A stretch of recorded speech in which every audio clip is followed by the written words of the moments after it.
og kigge.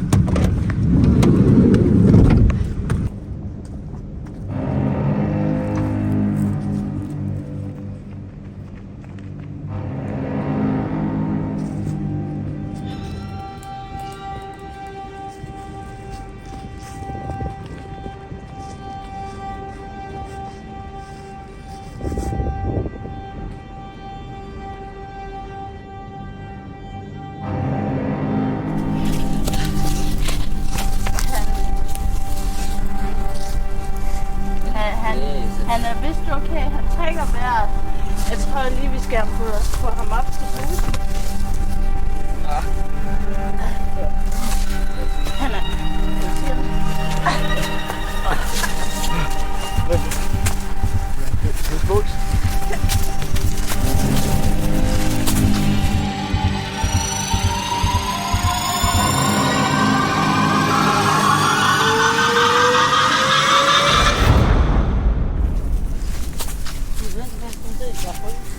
Ja, den der tager det. Vi skal have ham op til bussen så hurtigt som muligt.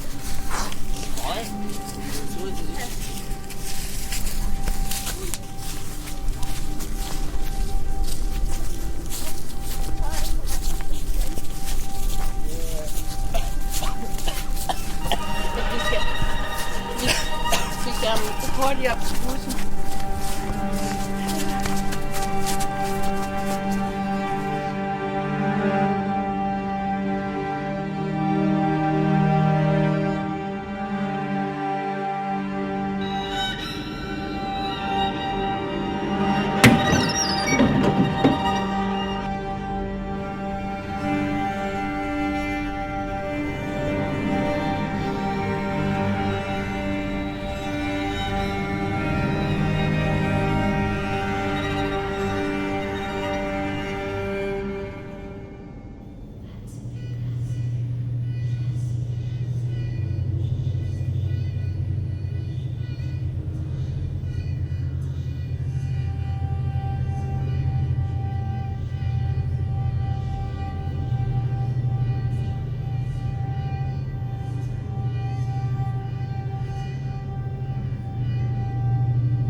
Hej Rasmus, jeg hedder Christine, og det her er...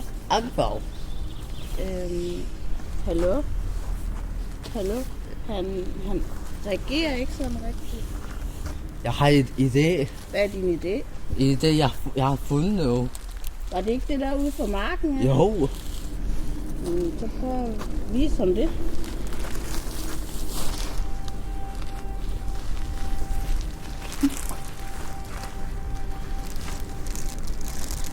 Genkender du det her? Det var os, der fandt dig ude på marken. Du var tæt på at dø, så vi fik dig her på sygehuset. Ved I godt, hvad det er? Ja, det er Rigos trøje. For helvede. Det var som om, det var en drøm, eller et eller andet trans, jeg var i, altså. Var ikke flere? Vi var 4. Ja, dem to er forsvundet. Hvad var de forsvundet? Ja. Efter du var kommet ind i bussen, sad de bare glode ude i luften. Det var som om, de var hypnotiseret. Næste dag, så kom de ikke i skole, og efter det, så er de overhovedet ikke været der. Jamen, prøv lige at høre her. Ved du hvad, det er ikke en god tid. Jeg har brug for fred og ro. Vi ikke nok være søde til hjem nu. Okay. Jeg gider ikke at høre på det her mere. Okay. Tak for i dag, Rasmus.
Det var der, hvor den gamle skole lå. Ja, den er helt væk. Det er vildt, der er lagt en skole der engang. Ja. Synes du ikke, det er lidt uhyggeligt her? Jo. Prøv at se spillet og scanne. Nej, det er simpelthen for dumt, Angbauer. Tror du selv, den virker? Ja. Nej. Kom, vi kan prøve det. Jamen, så må vi da prøve den senere, hvis du tror, den er så smart.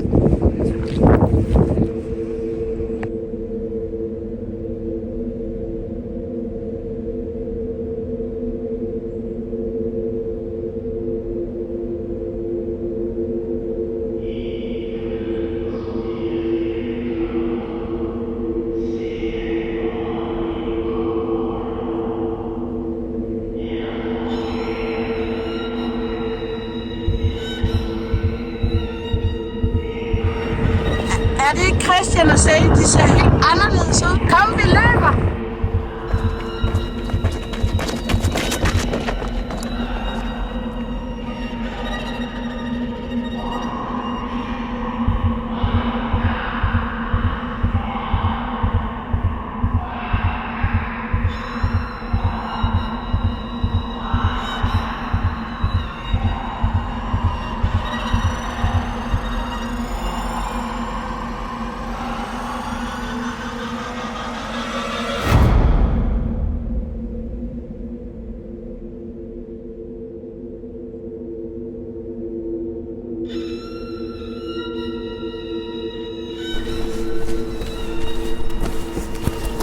Det er jo godt nok uhyggeligt. Ja, det er uhyggeligt. Vi har brug for Rasmus hjælp med at opdage mysteriet, så vi kan få Rod og Sage tilbage. Mm.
Hvad fanden? Rico!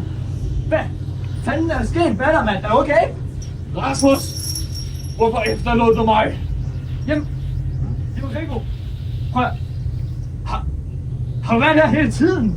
Sig mig, er du hurtigt i live? Jeg er fanget mellem død og liv. Hvad?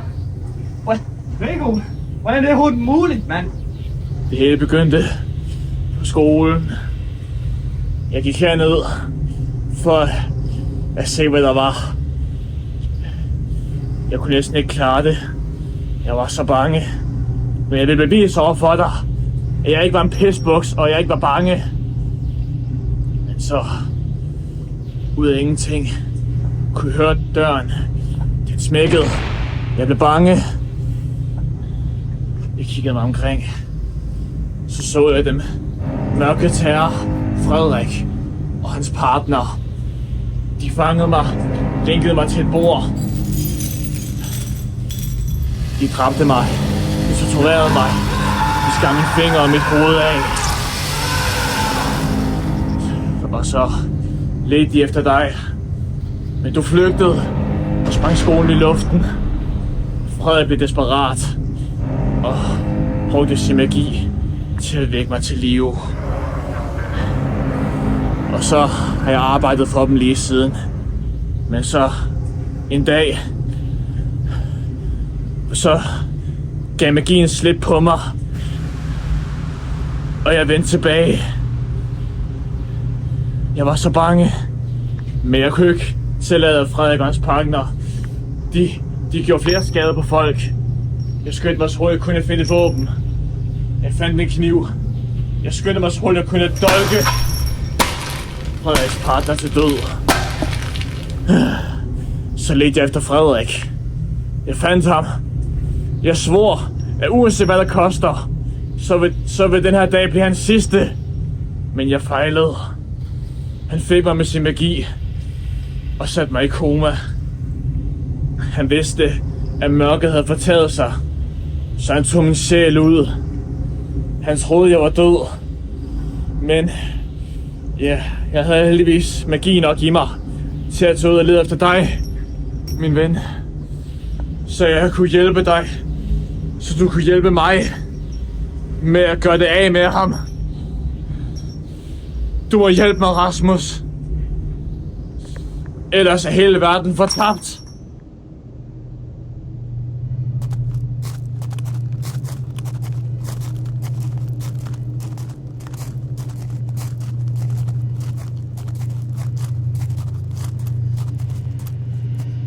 Men Rico, der var altså nogle børn her forleden, der var forsvundet fra mystisk vis et stykke tid siden. Kender du noget til det? Ja.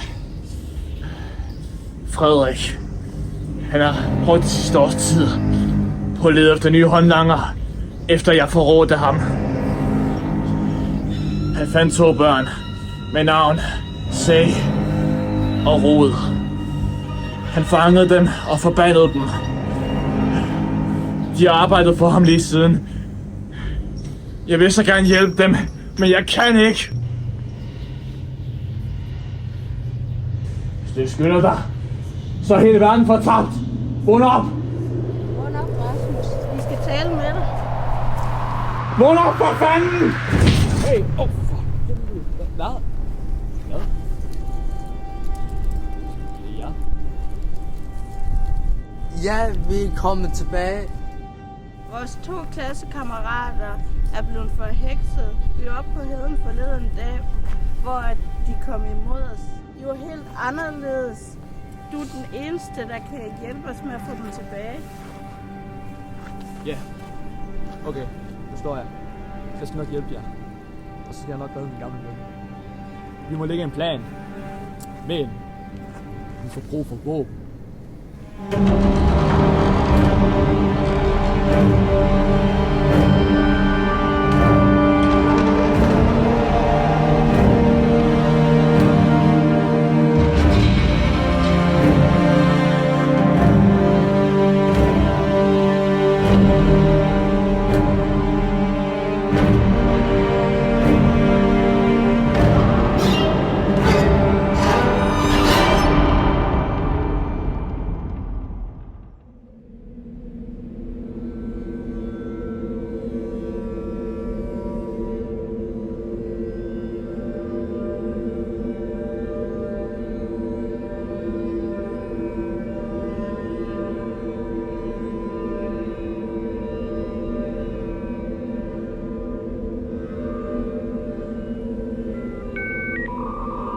Se min maskine, den går helt amok. Wow, den virker.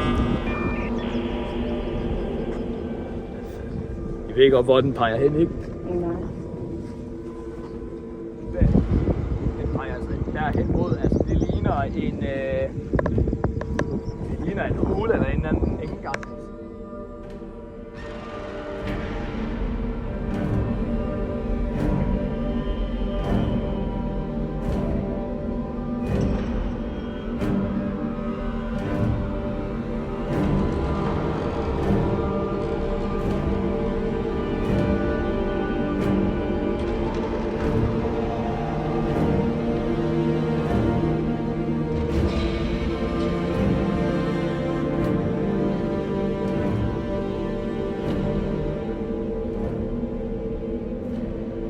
Jeg kan mærke en strøm derinde. Det føles helt uhyggeligt. Det kan jeg også. Det er sgu da utroligt. Måske er alle svarene derinde. Måske jeres venner. Måske Rico. Ja. Jeg kravler ind først. Okay. I venter her. I venter på mit signal. Og ja, det er det, vi gør. Held og lykke. Tak.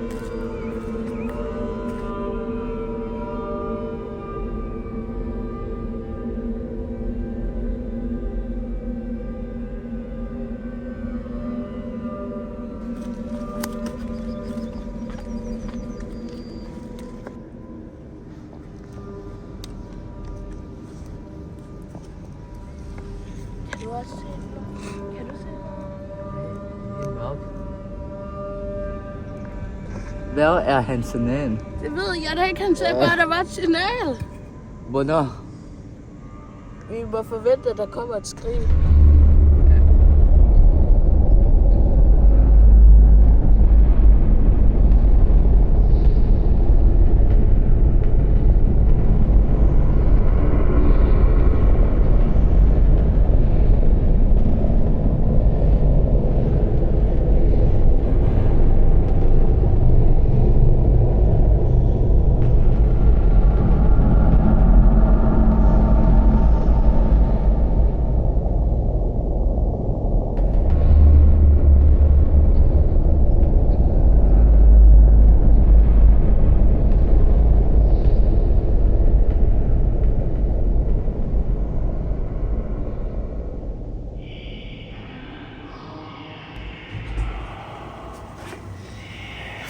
Rico!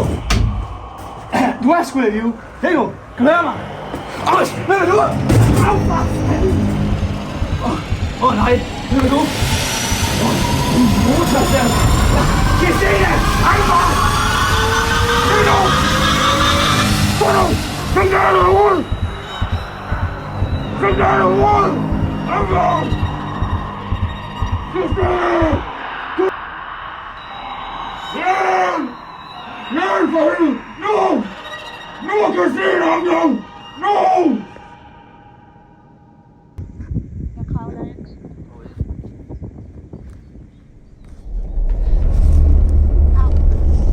Bare kom ind, Akbar.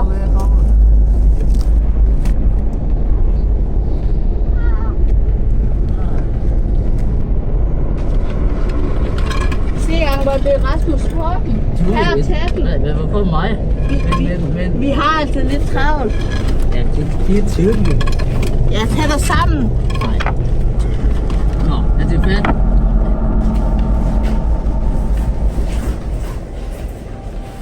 Er du klar? Ja, klar.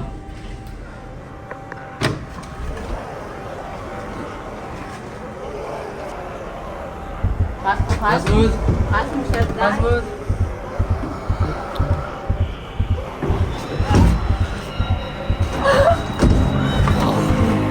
Nej! Nu vil jeg kigge i hans øjne. Så falder jeg under hans forbandelse. Lad være! Kig væk! Dræb dem.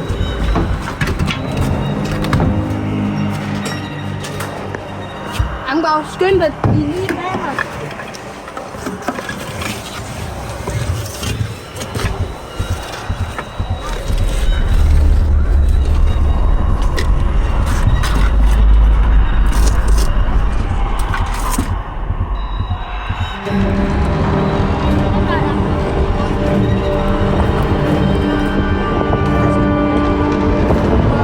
Stå klar til de kommer.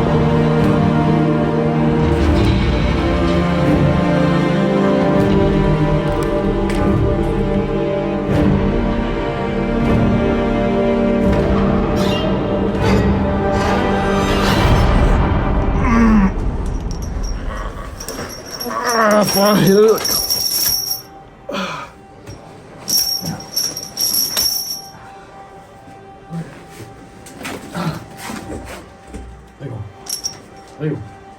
Rico.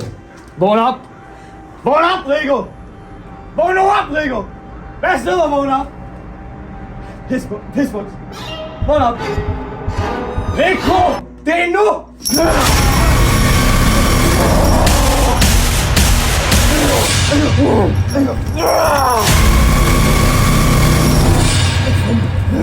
Rico! Husk det her! Det er fejl, Rico! Det er fejl, Rico! Kan du sådan, Rico?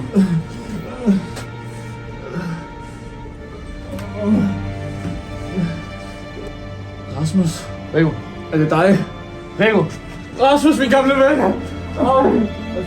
Nej, du fløj på klod, jeg er for at se dig. Tak. Åh nej, vi er stadig inde i fangkælderen. Jeg ved ikke, hvad vi skal gøre.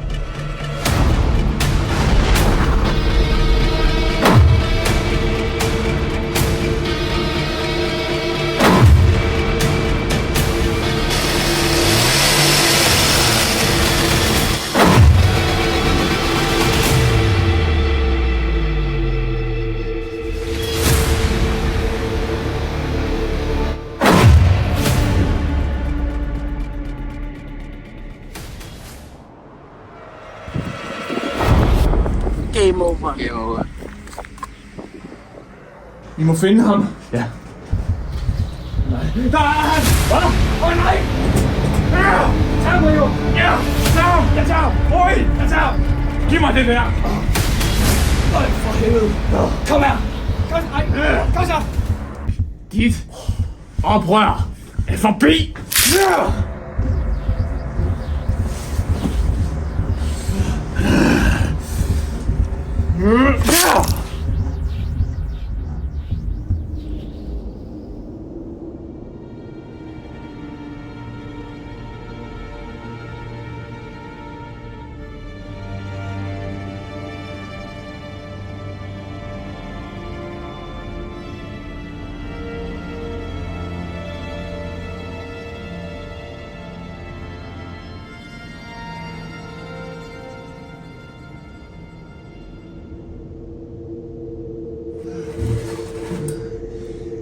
Rasmus, vi gjorde det. Kom, vi skal ud herfra. Så, det er nu. Kravler. Jeg er klar. Ja, jeg starter. Hold bare lige ud.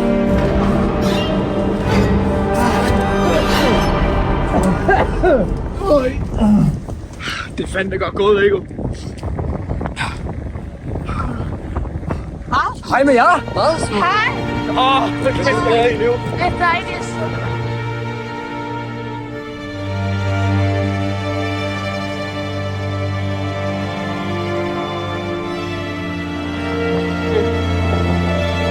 Vi er endelig frie. Efter al den tid.